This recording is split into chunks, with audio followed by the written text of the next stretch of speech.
air fryer, blender, steamer, electric fan. Pila lang kini sa madawatan sa mga suking tigpamalit. Ikaduhang tuig na kining ginabuhat sa meat section sa public market Jansan. Maayong inisyatibo usab kini alang sa konsumanteng sila Sheila Aguilar. Mas maganda, mas mabuti kasi kahit papaano kilala nila yung mga regular customers and nakaka-build ng relationship, rapport sa mga buyers. Sa kaninga kantidad, tapos maka-appeal sila sa raffle, tapos makadaog sila. Murag dako na pong tabang sa mga consumer. Matud pa sa Vice Chairman sa Meat Vendors Cooperative, ang gipahigayong raffle promo, usa sa ilahang major program sa Annual Development Plan, nga buot paligunon ang vendor o consumer relationship. Last Gawad Parangal, out of 260 plus nga mga kooperatiba, nakamarka na kita sa top 15.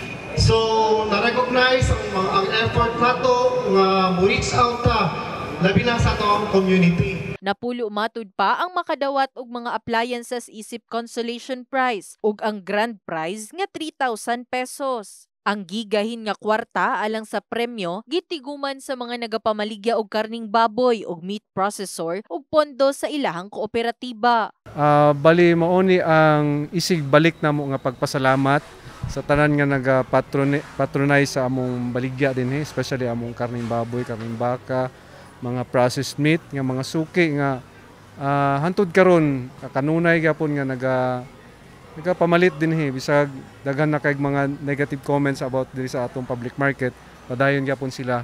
Ang mga nakadaog sa raffle promo, mao ang mga konsumanteng namalit sa meat section ug dili mo ubos sa 500 pesos. Gani alang sa mga nakadaog, i-claim ang inyuhang regalo sa Meat Vendors Cooperative sa public market Jansan.